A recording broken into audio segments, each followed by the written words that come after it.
RSS Aryan Ravi பேசுகிறார். ஆளுநர் ரவி இல்ல, அவரு ஆர்எஸ்எஸ் காரர். அவர் பேசுறாரு, திருவள்ளுவரே என்ன சொல்லியிருக்காரு தெரியுமா? புதிய கல்விக் கொள்கை வேணும்னு சொன்னாராம். விட்டா அடுத்த தேர்தல் பிரச்சாரம் என்ன பண்ணுவாங்கன்னா, திருவள்ளுவரே எழுதி வச்சிருக்காரு, மோடி தான் பிரதமரா வரணும் தான் அவரே விருப்பப்பட்டாருங்க என்று வாய் கூசாமல் பொய் சொல்லுவதுதான் பிஜேபியில் இருப்பதற்கு முதல் தகுதி. சில இளைஞர்களுக்கு இன்னைக்கு காலையில எழுந்த உடனே, கண்ணை திறந்த உடனே கலைஞரையும் இந்த ஆட்சியையும் ஏதாவது குறை சொல்லி போட்டுட்டு அவங்களுக்கு கொஞ்சம் திருப்தியா இருக்கிற மாதிரி சில குரூப்ஸ் இருப்பாங்க. அவங்களுடைய பிழைப்பே அதான் வச்சுக்கோங்களேன், பிழைப்புக்கு சங்கியாக மாறிய கூட்டம். வேற ஆப்ஷன் இல்ல அவங்களுக்கு. ஏதாவது ஒரு ஓரத்துல பிஜேபி அன்பர்கள்லாம் நின்னீங்கன்னா கேட்டுக்கணும், இந்தியாவை வளர்த்து விட்டோம், மேக் இன் இந்தியா அப்படின்லாம் இந்தியாவின் பிரதமர் மோடி மார்த்தட்டி கொண்டார். ஆனால் அவர்கள் ஒன்றும் சாதிக்கவில்லை. தொழிற்துறையில், உற்பத்தி துறையில் சாதித்திருக்கக்கூடிய முதல் மாநிலம் திராவிடம் ஆண்ட தமிழ்நாடு தான். ஆர்எஸ்எஸ், சங்க பரிவார், பிஜேபி எத்தனை கூட்டணியில வந்தாலும் சரி, புதுசா வந்தவங்களை சேர்த்துக்கிட்ட வந்தாலும் சரி, திரையில் சென்ட் மாஸ்டர் வச்சு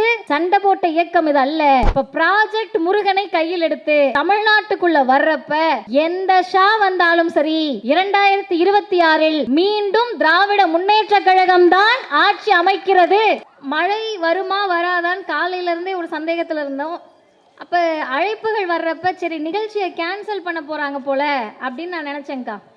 ஆனா பெருந்திரளாக உங்கள் அனைவரையும் அழைத்து நீங்களும் முக மலர்ச்சியோடு அமர்ந்திருக்கக்கூடிய காட்சியை பார்க்கிற போது வருகை தந்திருக்கக்கூடிய சகோதரிகள், சகோதரர்கள், திராவிட முன்னேற்ற கழகத்தின் தோழர்கள், என்னோடு வருகை தந்திருக்கக்கூடிய திராவிடர் கழக தோழர்கள் அனைவருக்கும் நான் சார்ந்திருக்கக்கூடிய திராவிடர் கழகத்தின் சார்பிலே அன்பு வணக்கம். அருமை சகோதரிகளே, நான் எப்போ நிகழ்ச்சிக்கு வந்தாலும் இந்த பகுதிகளில் பார்த்த முகங்கள் அதிகமாக இருப்பீங்க. அதுவும் நீங்கள் எப்படி இருப்பீங்கன்னு கேட்டால், வந்த அலைச்சல் கலைப்பில் நாங்கள் இருப்போம். ஆனால் உங்களுக்கு இந்து சமய அறநிலையத்துறையின் அமைச்சர், சென்னை கிழக்கு மாவட்ட கழக செயலாளர் அண்ணன் சேகர்பாபு அவர்களை அனைவரின் சார்பிலும் பேரன்போடு அழைக்கிறோம். வணக்கத்திற்குரிய மேயர் அவர்களையும் அழைத்து என்னுடைய உரையை தொடங்குகிறேன். மிகுந்த களைப்போடு சோர்வோடு வருவோம். ஆனால் உங்களை பார்க்கிற போது யாருடைய முகத்திலையாவது இல்லை இந்த இடத்துலையாவது கொட்டி தீர்த்த மழையினுடைய அறிகுறி இருக்கான்னு கேட்டால் 1% கூட இல்லை. ஏன் இந்த உணர்வு ஆண்களை தாண்டி நம்மை போன்ற பெண்களுக்கு இந்த திராவிடர் இயக்கத்தின் மேலே வருதுன்னு சொன்னால், உனக்கெல்லாம் என்ன தெரியும், நீ எல்லாம் பேசி என்ன பண்ண போகிற, வீட்டை விட்டு வந்து என்ன பண்ண போகிற, இன்னும் சொல்லணும்னா வீட்டில் இருக்கக்கூடிய மொழியில் சொல்லணும்னா பெருசாக கலெக்டர் உத்தியோகத்துக்காக வெளியே வந்து போகிற அப்படின்னு கேட்டுக்கிட்டு இருந்தப்ப, மா நீங்கள்லாம் வெளியே வாங்கம்மா, கூட்டம் கேளுங்கம்மா, நீங்களே பேசுங்கம்மா, அரசியலில் நீங்கள் தான் முன்வரிசையில் இருக்க வேண்டும் என்று அழைத்த இயக்கம் திராவிடர் இயக்கமும் தலைவர் தந்தை பெரியாரும்.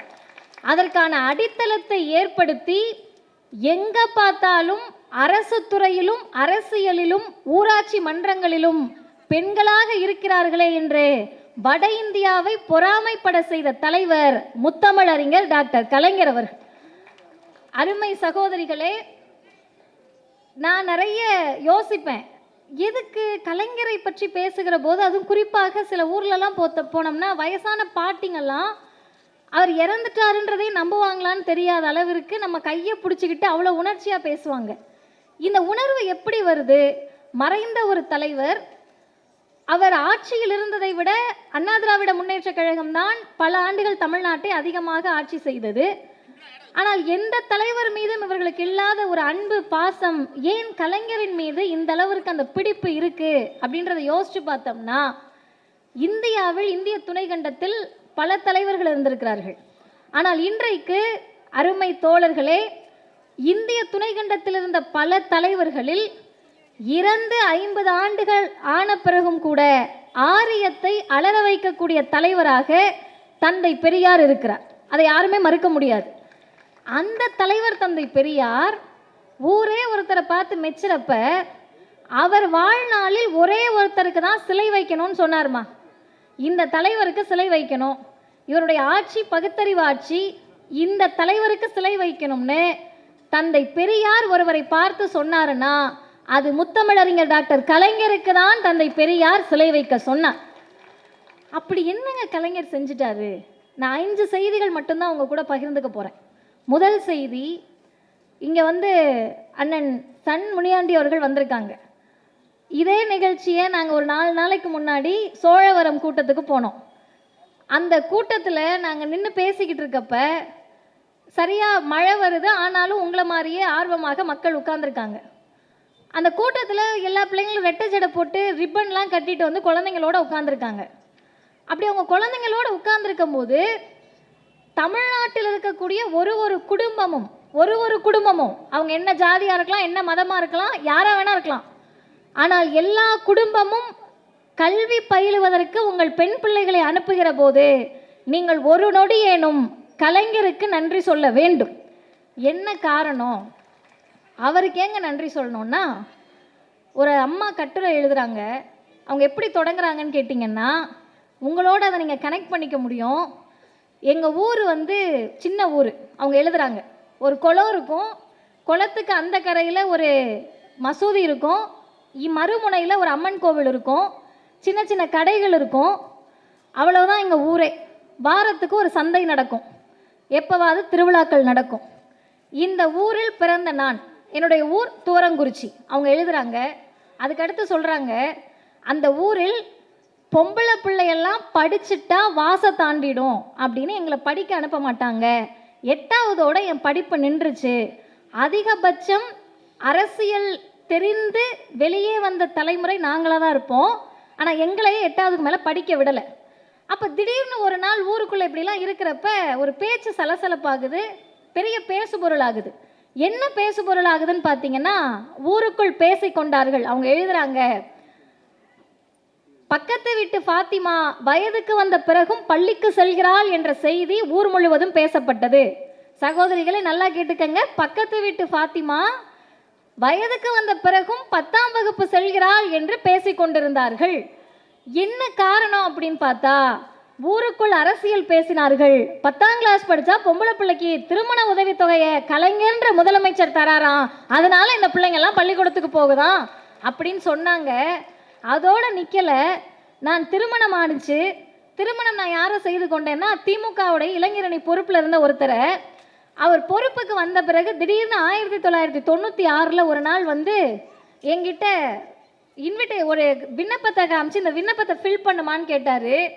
எதுக்குங்க அப்படின்னு கேட்டால், இதெல்லாம் வந்து பெண்களுக்கு ஒதுக்கின தொகுதி, உள்ளாட்சியில் நீ தான் போட்டி போட முடியும், நான் நிற்க முடியாது, நீ ஃபில் பண்ணுன்னு சொன்னார். அந்த ஒரு கையெழுத்து, நல்லா கேட்டுக்கங்க, ஏன் கலைஞரை கொண்டாடுகிறோம், ஏன் கொண்டாடி கொண்டே இருக்க வேண்டும், இன்னும் 100 ஆண்டு ஆனாலும் முத்தமிழறிஞர் கலைஞரை ஏன் புகழ்ந்து கொண்டே இருக்க வேண்டும்னு சொன்னா, அந்த ஒரு கையெழுத்தில் என் அடிமை விலங்கு அத்தனையும் உடைந்தெறிந்ததாக நான் நினைத்து கொண்டேன் அப்படின்னு எழுதுறாங்க. எழுதி முடிச்சுட்டு அவங்க கடைசியாக சொல்கிறார், ஒரு தலைமுறையின் ஒரு காலகட்டத்தின் விடுதலைக்கான குறியீடு முத்தமிழறிஞர் கலைஞர் என்று முடிக்கிறார். யார் அவங்க? வீட்டுக்குள் இருந்த பெண்களை வெளியே கொண்டு வந்தது மட்டுமல்ல, உள்ளாட்சிகளில் பெண்களுக்கு 33% கொடுத்து அவரை உள்ளாட்சியிலே உறுப்பினராக்கிய கலைஞரை போல் இன்றைக்கு மாநிலங்களவையின் நாடாளுமன்ற உறுப்பினராக அம்மா கவிஞர் ஷல்மாவை அவருடைய மகன் முத்துவேல் கருணாநிதி ஸ்டாலின் அனுப்புகிறார் அப்படின்னு சொன்னா, இது தொடர்ச்சி, இது 100 ஆண்டு கால தொடர்ச்சி.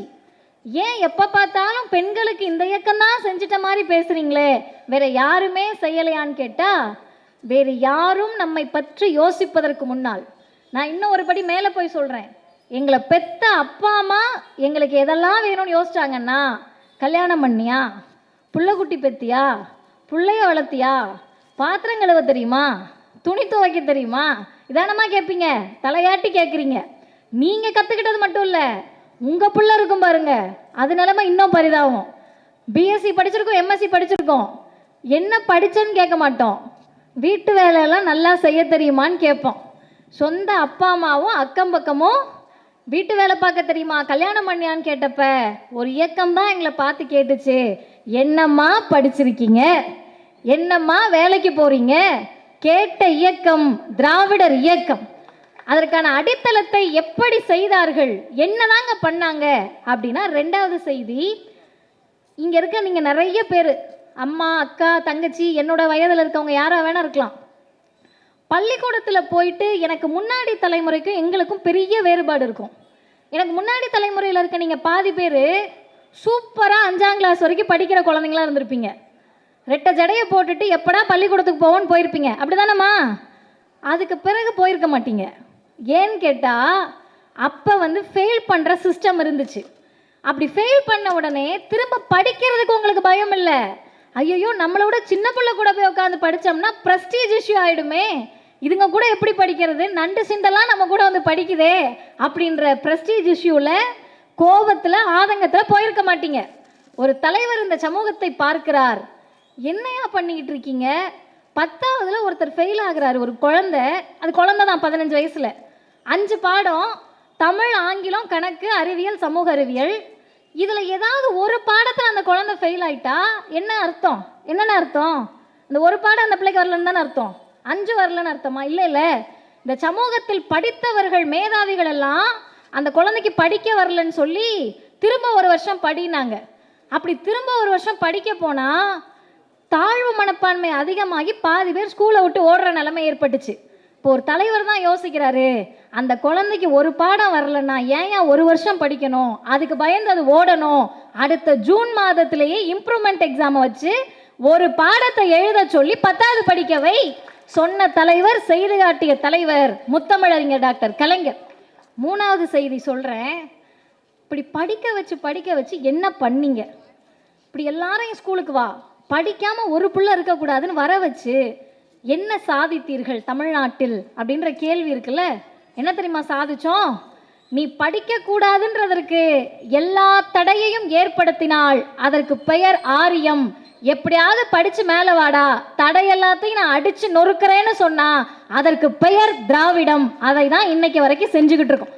அப்படி செய்ததால் தான் இன்றைக்கு காலையில் வந்த செய்தி நிறைய பேர் கேட்குறப்ப எங்களுக்கே தோணும், என்ன செஞ்சீங்கன்றாங்களே. 1ஆ 2ஆ? இன்னைக்கு காலையில் தமிழ்நாட்டிலிருந்து யூபிஎஸ்சி எக்ஸாம், கலெக்டர் உத்தியோகத்துக்காக போகிறேன்னு நம்மளை பார்த்து கேட்டாங்கல்ல. ஆமாம், என் பிள்ளைங்க கலெக்டர் உத்தியோகத்துக்கு தான் போக முடியுதுன்னு நான் முதல்வன் திட்டத்தின் மூலமாக 700 பேர் தேர்ச்சி என்றால் அதற்கு பாதிக்கு பாதி தமிழ்நாட்டு முதலமைச்சருடைய நான் முதல்வன் திட்டத்தில் படித்த பிள்ளைகள். என்ன அவசியம்?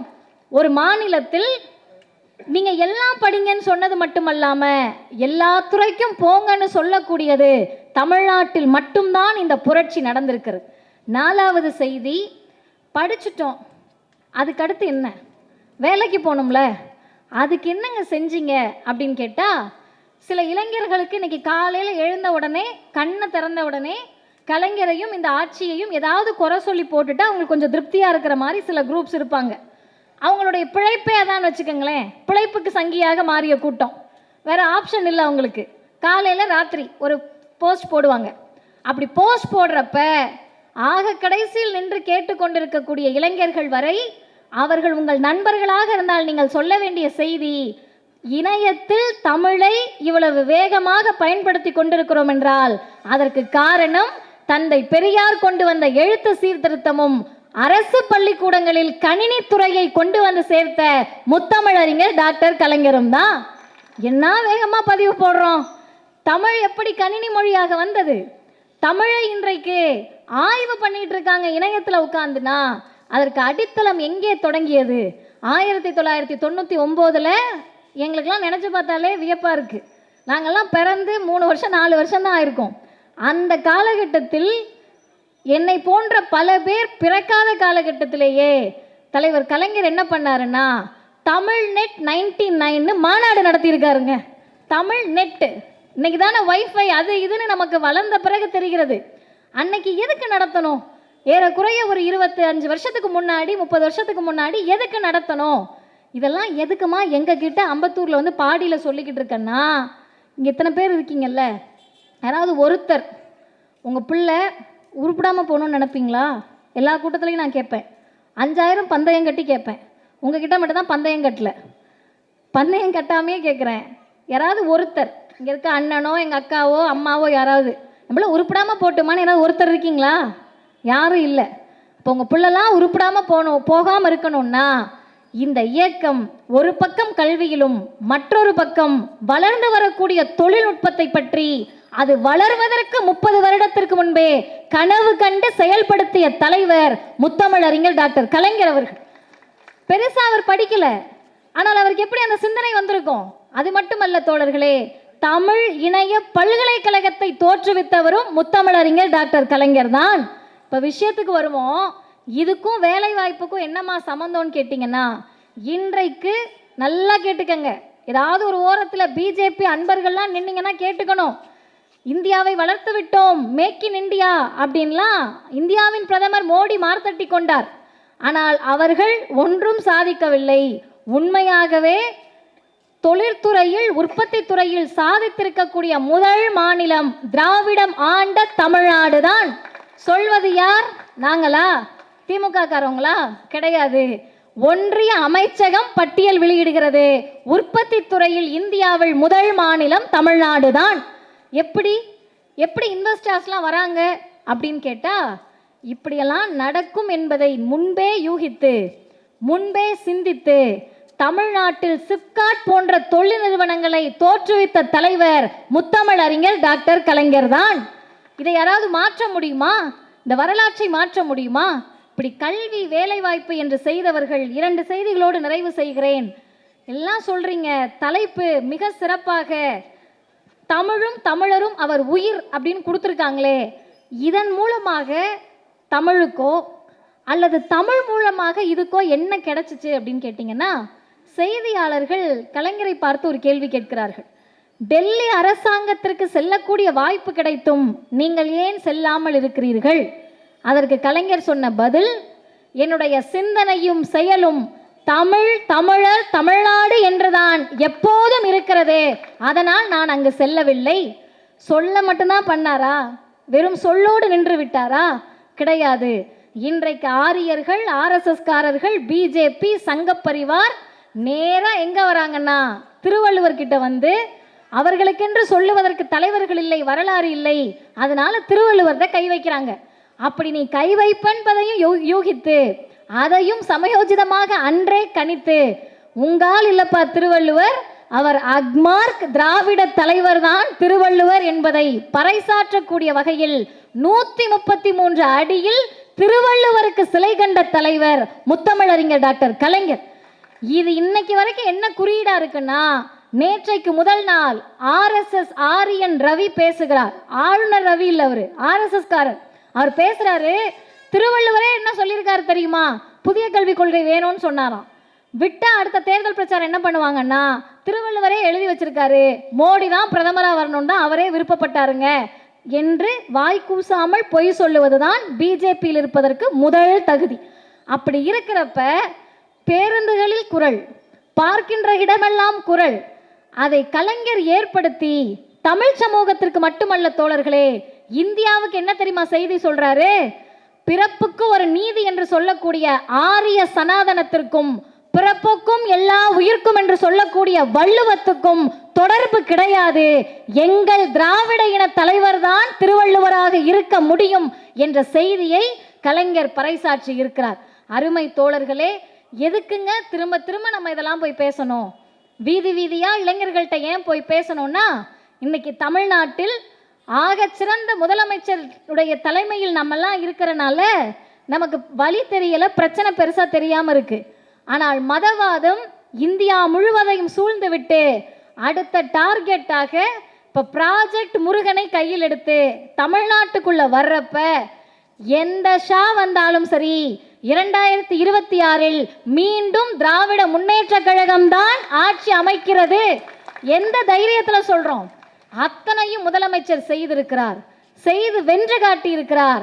திமுகவை ஒழிப்போம் ஒழிப்போம் வீழ்த்துவோம்னு சொல்றாங்கல்ல, அப்படி சொல்லுகின்ற போது நீங்கள் போய் பிரச்சாரம் செய்யுங்கள். திமுகவை வீழ்த்துவேன் என்பது, தமிழ்நாட்டினுடைய முதலமைச்சரை வீழ்த்துவேன் என்பது தனிப்பட்ட திமுகவை அல்ல, தனிப்பட்ட முதல்வரை அல்ல, அவர் கொண்டு வந்த மகளிர் உரிமை தொகையை வீழ்த்துவோம் என்ற அர்த்தம், அவர் கொண்டு வந்த புதுமை பெண் திட்டத்தை வீழ்த்த இருக்கிறார்கள் என்ற அர்த்தம், அவர் கொண்டு வந்த தமிழ் புதல்வன் திட்டத்தை வீழ்த்த இருக்கிறார்கள் என்ற அர்த்தம், அவர் கொண்டு வந்த காலை உணவு திட்டத்தை வீழ்த்த இருக்கிறார்கள் என்ற அர்த்தம். அனைத்திற்கும் மேலாக மதவாதத்தை நெருங்க விடாமல் திராவிட பெருஞ்சுவராக இருக்கக்கூடிய தமிழ்நாட்டை முட்டி மோதி ஆர்எஸ்எஸ், சங்க பரிவார், பிஜேபி எத்தனை கூட்டணியில வந்தாலும் சரி, புதுசா வந்தவங்களை சேர்த்துக்கிட்டு வந்தாலும் சரி, திரையில் ஸ்டென்ட் மாஸ்டரை வச்சு சண்டை போட்ட இயக்கம் இது அல்ல. நேரடியாக களத்தில் நின்று ஆரியத்தை வீழ்த்திய இந்த இயக்கத்தை யாராலும் ஒழிக்க முடியாது என்பதுதான் முத்தமிழறிஞர் கலைஞருடைய 102வது பிறந்த நாள் செய்தியாக இருக்கும். வாய்ப்புக்கு நன்றி, வணக்கம்.